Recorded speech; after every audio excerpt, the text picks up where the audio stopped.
Before the next panel, I want to thank a few more of our in-kind partners, including Ahold Delhaize USA, Applegate, Bell Bonterra, Certified Origins, HHMI, Tangle Bank Studios, and of course, Nineman Ranch. Round of applause for them all, please. In this next conversation, we're going to talk about why choosing good food matters and how we can make those choices easier for eaters. So I'd like to introduce our speakers, starting with Josh Tickell, a filmmaker and storyteller behind Common Ground and Big Picture Ranch. Give him a round of applause. Get up here. Next, we have Wesley McWhorter, the Vice President of Lifestyle Medicine at Suvida Healthcare. Round of applause. Alyssa Vesio is the Senior Vice President of Merchandising for Whole Foods Market. Round of applause. And Luke Zahm, the owner and chef at Driftless Cafe and the host of the television show Wisconsin Foodie. I'm so excited to see you. Round of applause. While we're chatting, you'll be getting samples of organic Valley cheese, so please enjoy that. It's so nice to see you all, like the powerhouse panel. I love it. Alyssa, I'm going to start with you, if that's okay. I wanted to ask you a kind of a very simple question, and I'm wondering how you define good food. What does that mean? Yeah, I love the power of food. When I think about food, I think about it as the ultimate connector. Fundamentally, everybody eats. It's one of the most human things we do. And it's also a way that we demonstrate love. Like, I think about how my grandma showed me that she cared. She knew my favorite recipes. It's the secret ingredient that Nana puts into the cookies, And so when I think about good food, I think about high quality. I think about organic and regenerative. I think about nutrient density. And then I also think about food made with love and that ultimate connector of community amongst us as humans. I think that's been a theme over these last few days, the love that goes into the food and how we all love food. And so, Wesley, I'm wondering, if you can talk about how people think about eating or choosing good foods. It does require that love. It requires them to love a brand. It requires them to love a farmer. It requires them to love their Nana and love the taste of things. Can you just talk a little bit more about that? Yeah, I think one of the earlier panelists talked about punishment, right? So from the perspective of, all of us in this room, most likely, if you've been told about food or you have, the conversation around food, oftentimes there's a lot of shame around it, right? Around love and enjoyment and pleasure. And why is that? It shouldn't be that way. Food should be food for us, right? It should be, we can get it out of the ground, we can eat real food, and it should be something that we can love and eat without that judgment and shame. I would love for us to get back to that, back to the space of, like the farmers are talking about, like actual real food and eating real food. So in the healthcare circle, which I know there's been a few panels on food as medicine, is the finger wagging. Just like he said in the last session, we don't need that. It doesn't work. It doesn't work to just put someone on a diet short term. It really is all about how can we get back to the space of love and enjoyment and pleasure in food. And I think that's something human nature that we all want and desire. Food connects us. It brings us together, and it's so important for us to push that way, especially in the healthcare world. Yeah, and to communicate that, Luke, I want to turn to you. When you're thinking about storytelling, what kind of messaging is most impactful to eaters? We hear about love, we hear about connection. What else? Yeah, in our restaurant, and being that we represent a lot of the agricultural community in the upper Midwest, when we're making television, we kind of go in with the mantra that I don't care how you vote.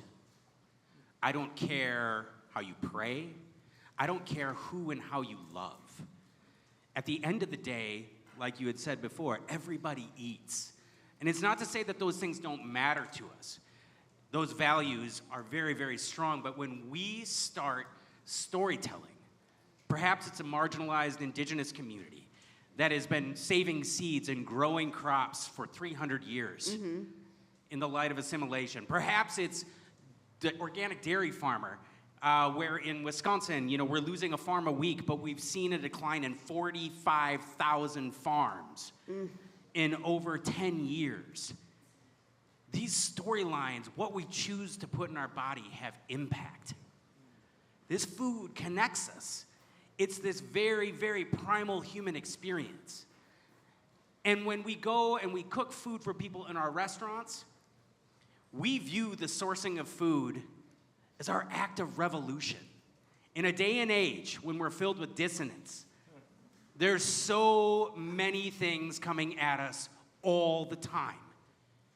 Knowing your farmer, knowing the storyline behind that food, it makes a difference in the stories that we tell ourselves and how we nourish ourselves with those products. It totally does. Thank you for all that. And Alyssa, I'll turn to you in a moment because I want to talk more about the sourcing of food as an act of revolution. But before I do that, I want to turn to Josh. Again, one of my favorite people sitting right here. Very talented filmmaker. Please give him a round of applause. You're all my favorite people. I just know some of you better. I wonder how you balance portraying the realities of our current food system, some of it real bad, right, with the need for hope and what's happening that is good. Well, I want to start with hope. Can I flip it? Of course, flip it. Yeah. So my wife, Rebecca, and I have made 2 films that are coming out on Amazon Prime on April 22nd, Kiss the Ground and Common Ground. And thank you. When Kiss the Ground came out in 2020, there were less than, maybe, we estimate, 500,000 acres of regenerative agriculture in the United States. We just got the updated estimate for the number of acres that are in transition. I'm not supposed to release this until the press release with the films, but it's 50 million acres. It's a secret. It's 50 million acres. Woo! So that's in 5 years. That's in 5 years. And you guys did that. That's the stunning part about that. When you realize the scope and the scale of what it took, these acres aren't fully transitioned, but they're all committed and they're real. They're GIS-able, real acres managed by real people in this country. Yeah. And that's halfway to the goal that we set 100 million acres. You can see that goal. Why do we set 100 million acres? Because it's 10% of U.S. ag. That's 10% of bank loans that have to do with food and farming. It's 10% of farm implements. It's 10% of conversations that are happening in grocery aisles, over dinner tables. What are we going to buy? Okay, which one do we, but this one, it's 10% of what we know as food. Yeah. And social scientists tell us 10% is a tipping point. So that's pretty cool. Yeah, yeah. That's pretty hopeful. On the flip side, as these 2 films get ready to premiere on Earth Day on Amazon Prime, make sure and share them. I have to do it. I know. We're filming the 3rd film, and it's global, and we've been to 10 countries. And it's this stunning, stark reality of mass desertification of continents and the Saharification, the increasing desert belt around the world that is being propped up by aid agencies, by big tech, by big pharma, by massive amounts of money that want to sustain a system that is dedicated to destroying the very thing that sustains us. And so we see that as we're filming. And on the flip side, there are all these Earth Guardians. Small, big, medium, scientists, activists, landholders, ranchers, farmers, forest people, indigenous people, and they're rebuilding ecosystems with no money. Right. With no resources, taking entire ecosystems and remaking them in sometimes months. And so how do we balance it? I don't know. I don't know the answer to the question. Yeah. We just keep sticking cameras in places and telling stories that don't seem possible. Right. The bad doesn't seem possible, but yet we're capturing it. And then you go over there and you show the good, and it's like, how does this coexist all at the same time? I see a tipping point in the future, though. Yeah. Where it goes toward the good. Right. It's the power of storytelling to uplift those examples. Alyssa, let me come back to you. Luke talked about the sourcing of food can be a revolution, right? And I'm wondering how, retailers like yourself can implement practices to make sure that eaters can choose food that protects their health, the health of animals, the health of workers and farmers, and really the health of the planet? Yeah, such a big question and a great question. I mean, overall, I do think retailers play a really important role in working directly with farmers and with suppliers like Organic Valley, and ultimately in creating a market for high quality food. And so we as Whole Foods Market feel a really deep responsibility to our purpose to nourish people and the planet, and to be industry leaders with the hopes, frankly, the expectation that others will follow, that others will come along. And so a few examples in that space, you know, over the last few weeks, there's been a lot of conversation about red dye, for example. But for us, synthetic colors are something we have never allowed in our stores since we opened the doors in 1980, because we feel that responsibility to provide high quality food, to have a standard of expectation that allows our partners and our customers to trust what they buy in our stores. At this point, there are over 300 ingredients that we simply don't allow. We offer 41,000 organic items, 1,000 of them in our own private label. And we were the very first retailer to offer regenerative organic certified products within our own brands as well. My personal favorite is the dried mango. They literally taste like candy. But also like giving back, right? Giving back to the soil, giving back to nutrient density, and ensuring social responsibility throughout the supply chain as well.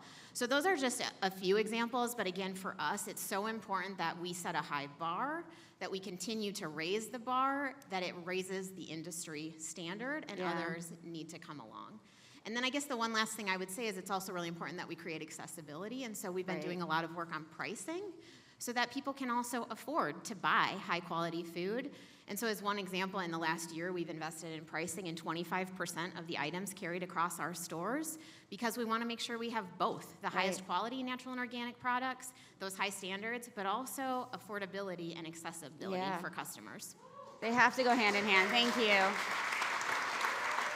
Wesley, you know, Alyssa talks about this, the accessibility and the pricing and how important that is. And I'm wondering how you see food environments influencing the ways that eaters think about their dietary choices. Yeah, I mean, I can sit up here and say this is what you should do all day long, right? But the reality is that the vast majority of population out there can't access a lot of what we're talking about today, which is a massive problem for patients, communities. So, when we talk about food, we should be growing our own, right? Just like previous folks have said, we should be supporting small farms. We should not do so much with our food.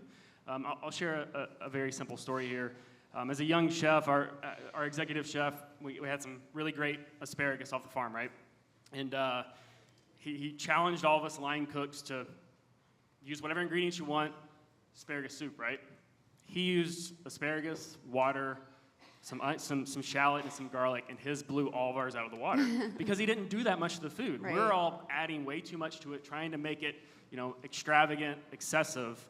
And I take that same approach where we try to make food and nutrition too complicated. Yeah. How we eat food has the power to heal or hurt us. It has the power to heal or hurt our planet, and also how we communicate that to our patients around whether it's punishment or joy and pleasure. And joy and pleasure, again, it connects us. We have conversations around food. I'm sure when there's lunchtime in here and when y'all are, around, anything you're doing, food really has that power. So that's really what I would love to see us come back to, is getting away from the finger wagging, the negativity, and how can we eat real food and enjoy it and not be ashamed about it. Yeah, shame hasn't worked, and it never will. Josh, I want to turn to you because Wesley talks about simplifying things, and the messages in Common Ground and Kiss the Ground and the new film have to be simple, digestible, sorry for the pun, but for the viewers to understand. How do you simplify these messages so that no matter who's watching the film can take away something good from it? That's a tough question, because that's literally what I do 98% of my life is think about how to make that statement easier and easier and easier. One of the ways we do it, and it has to do with the food conversation, is we do it in dialogue. Mm-hmm. Every single piece of every single film gets seen by somewhere in the range of 100 to 250 test screenings. Yeah, yep. And many of them are like this room. We work in a barn, very similar. And we bring people in who have a very diverse array of experiences, life experiences, economic experiences, and we don't give them preamble. It's just like, watch this, tell us what you think. Yeah. And so the films are literally made in dialogue. And I often think what's missing in our foodscape is a different dialogue. We're very obsessed as a culture with photos of food. We're not very obsessed of photos of where food comes from, or how it got made, or whose hands were the ones that were planting and picking and growing. And in doing this sort of simplification by listening to people, what's occurred to me is like, how can we do that around our dinner tables? Yeah. How can we do that in restaurants? How can we have those dialogues where it's like, do you understand how this Cheerio got in this bowl? Because I don't. Like, how does a Cheerio get in a bowl? That's kind of a miracle, Yeah, right? yeah, yeah. But is it a good miracle or a bad miracle? Those are just dialogues it's like a taboo subject. Sure. We're not allowed to have it. So I kind of didn't answer your question. I don't care. I think it's a process. I think it's a process of just iterations. Yeah, until people go, yes, I get it. I finally got it when you put a picture of a carbon bubble on the screen. So, oh. Yeah, you have to find what resonates with people. That dialogue is so important. I know it's everything that you do. It's that dialogue and that creation. Thank you for that. Luke, I want to turn back to you, my revolutionary friend, because, when we were talking, you talked about that's, choosing good foods is, it can be this act of revolution, but it's also an act of resilience and creating resilience, in your own house, in your community, in your restaurant, at a retailer, in a film. Can you talk about what resilience really means to you? Yeah, thank you. Resilience for me means identity. It's a core concept that we can explore through food. If I could take you to the Driftless region. Anybody know where the Driftless region is? This is my map of Wisconsin right here, the back of my hand. Folks from Michigan will say that we're copying their smitten with the mitten thing, but I promise it works. This part of my hand right over here that was missed by the glaciers. Prior to 2014, prior to Organic Valley starting up in 1988, it was one of the 3 poorest counties in the state of Wisconsin. Intergenerational poverty was rampant. I graduated high school with the same 23 kids that I started kindergarten with. That's a vibe. Like, for real. I've been there, yeah. Yeah. But I'm telling you, with farmers that are dedicated to sustainable practices, with a food movement that is centered around the holistic health of the entire planet, not just their farm, not just their soil, not just their water. It's inspiring. Right now, Vernon County, my home, has the second highest concentration of organic farms in any county in the United States of America. We are talking about people who give their lives as stewards. Farming is not a job. It is not a 9-to-5. It is a lifestyle. To see farmers like Sabrina here up on this stage, knowing that she's taking away from being at the farm and producing that food, there is hope in that messaging, and that resilience runs through the food, it runs through the storyline, it runs through that sense of connection.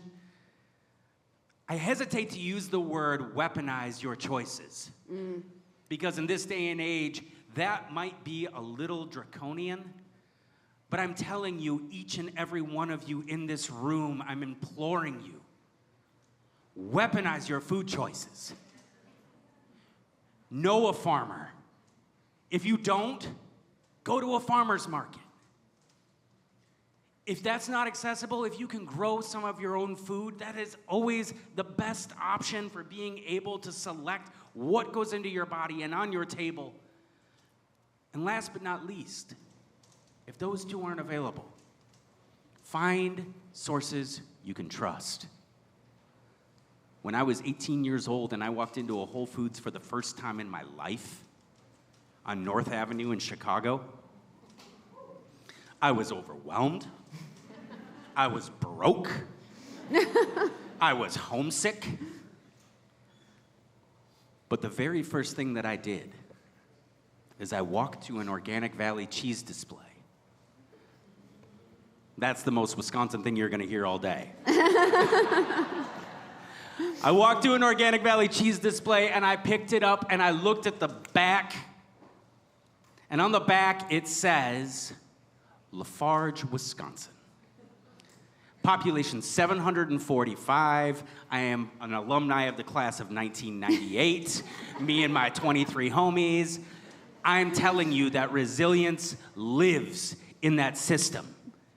Be resilient. Be strong. Weaponize those choices. Woo! Thank you. All right, we have 1 minute and 20 left. I'm trying to end every panel with a call to action. Josh, call to action. There's these 2 movies. What? They're coming out on Earth Day. Kiss the Ground, Common Ground. Share them with everybody you know. Organize screenings in your home, in your church, everywhere. It matters. It does matter. Yeah. Watch those films. Wesley, my friend. Yeah, individual choice. Let's make some good decisions. And then I know there's policymakers and there's people, there's food producers in here. Make good food. Like, stop doing the wrong thing. Make good decisions. So my call to action is let's have some policy change and not rely on individual choice alone. Let's also support those that are in poverty so we can actually see some real systemic change. Love it. Thank you so much. Thank you, Alyssa. Yeah, there's a real theme here. Mine is conscious consumption. And I'll share that's one of my personal intentions for this year too, which you would think is obvious, working and dedicating so much of my energy to Whole Foods Market. But as individual people, you have a lot of power in the choices you make. And so what you buy, what you eat, who you support, ensure that that's aligned with your values and the kind of world you want to create. Feel a responsibility to ensure that what we're handing off to the next generation is better than where we found it. And so ensure that what you're supporting, what you're consuming, again, aligns with your values. Thank you so much, Alyssa. Luke, my revolutionary friend, final word. Burn it to the ground. Kidding. Kidding. Yeah, I'm gonna get canceled for that one. It'd be a good way to go out, wouldn't it? Honestly, the call to action, in a day and age of like endless doom scrolling, in a day and age of endless virtue signaling, find something that resonates. Find something that resonates and advocate for it. Be unabashed in your passion.